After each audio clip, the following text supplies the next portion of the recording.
नमस्कार मित्रों, आपके अपने YouTube चैनल में आपका स्वागत है।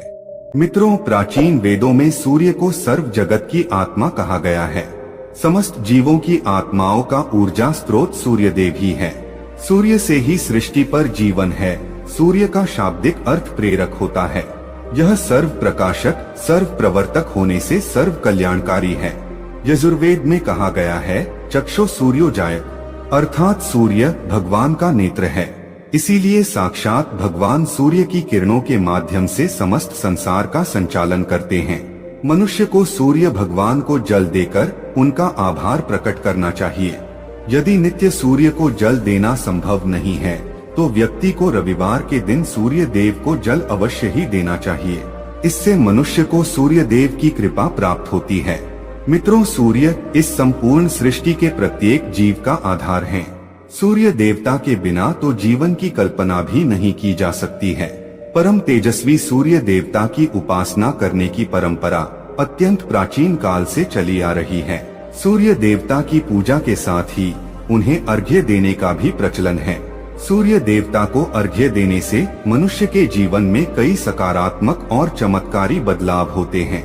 भगवान श्री राम से लेकर भगवान श्री कृष्ण भी सूर्य देव को अर्घ्य दिया करते थे। भगवान श्री कृष्ण ने सूर्य देव की महत्ता का वर्णन कई बार किया है। रोज सूर्य देव को जल चढ़ाना एक ऐसा नियम है जो आपकी जिंदगी में बहुत बड़ा बदलाव ला सकता है। सूर्य की शक्ति इतनी अलौकिक है कि इसके बिना ये पूरी धरती तहस नहस हो सकती है। सूर्य देव प्रकाश, सकारात्मकता, इंद्रिय संयम, ऊर्जा आदि के देवता है। अगर आप जीवन में निराश और हताश महसूस कर रहे हैं, आपका मन आपके वश में नहीं है, आपका स्वभाव अत्यंत क्रोधी है, आप अपने काम भाव पर नियंत्रण नहीं कर पा रहे हैं, शरीर में बेचैनी महसूस होती है और आपका मन नकारात्मक विचारों से भरा हुआ है, तो आप सूर्य देव की उपासना अवश्य करें। सूर्य देव को मात्र जल चढ़ाने से आपके सभी संकट दूर हो सकते हैं। संसार की हर परेशानी का हल सूर्य देव के पास ही है। आपकी हर समस्या का समाधान सूर्य को जल अर्पण करने से ही प्राप्त हो सकता है। सूर्य देवता की उपासना करने से आत्मा की शुद्धि होती है और मनोबल बढ़ता है। सूर्योदय के समय सूर्य की किरणों से वातावरण पवित्र और सकारात्मक बन जाता है। यदि प्रतिदिन आप सुबह स्नान करके सूर्य देवता को मंत्रों का उच्चारण करते हुए जल चढ़ाते हैं तो इसके आपको कई फायदे होंगे। कुछ ही समय में आप खुद इसका प्रभाव महसूस करेंगे कि सूर्य देव की कृपा से आपका जीवन कितना बेहतर हो गया है। आप पाप, रोग, भय आदि दोषों से मुक्त हो जाएंगे और आपका जीवन खुशियों से भर जाएगा। आपका शरीर स्फूर्ति युक्त, रोगों से मुक्त हो जाएगा और आप प्रत्येक कार्य को उत्साह से कर पाएंगे। कुंडली में अन्य ग्रहों की तरह ही सूर्य के शुभ या अशुभ स्थिति में होने से हमारे जीवन पर भी इसका शुभ या अशुभ प्रभाव पड़ता है। कुंडली में सूर्य यदि शुभ स्थिति में होता है तो हमें समाज में भरपूर मान सम्मान, यश और प्रसिद्धि मिलती है। वहीं कुंडली में यदि सूर्य अशुभ स्थिति में हो तो इसके विपरीत परिणाम मिलते हैं। इसलिए कुंडली में यदि सूर्य की स्थिति मजबूत करनी है तो ज्योतिष शास्त्र में कुछ ऐसी चीजों के बारे में बताया है जिन्हें पानी में डालकर सूर्य देव को अर्घ्य देने से शुभ परिणाम प्राप्त होते हैं। किंतु मित्रों, कई मनुष्य सूर्य को जल देते समय बहुत सी गलतियां कर बैठते हैं। सूर्य को जल देते समय महत्वपूर्ण नियमों का पालन नहीं करते हैं। गलत तरीके से अर्घ्य देकर सूर्य देव का अपमान नहीं करना चाहिए, अन्यथा मनुष्य को कई कष्टों का सामना करना पड़ सकता है। साथ ही केवल सूर्य को जल देने से फल की प्राप्ति नहीं होती है। सूर्य को जल देते समय विधि का पालन करते हुए सूर्य देव के मंत्र का जाप करना भी आवश्यक है।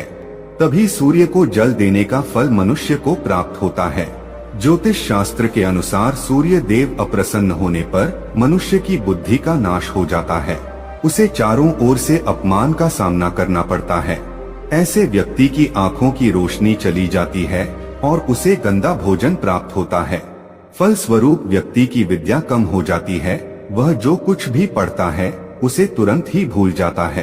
पिता पुत्र में अकारण ही वाद विवाद होने लगता है। सूर्य देवता रूठ जाने पर व्यक्ति पर गलत इल्जाम लगते हैं और उसके हाथ से अनजाने में कई अपराध हो जाते हैं। इसीलिए व्यक्ति को अनिष्ट कार्य करके सूर्य देव को रुष्ट नहीं करना चाहिए। इस प्रकार से सूर्य देव का हमारे जीवन में सबसे अधिक महत्व है। यदि आप अपनी मनोकामनाओं की पूर्ति करना चाहते हैं तो सूर्य देव की उपासना अवश्य करें। आइए जान लेते हैं सूर्य को अर्घ्य देने के वह महत्वपूर्ण नियम कौन से हैं।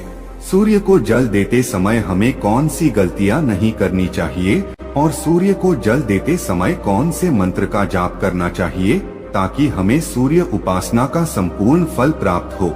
सबसे पहले तो हम यह जान लेते हैं कि सूर्य को अर्घ्य देने का अर्थ क्या होता है। तो मित्रों, अर्घ्य देने से तात्पर्य यह है कि सूर्य देवता को भक्ति भाव से जल अर्पण करना। यह जल आप दोनों हाथों की ओंजल बनाकर या तांबे के पात्र में शुद्ध जल भरकर उसे सूर्य देवता को समर्पित करें।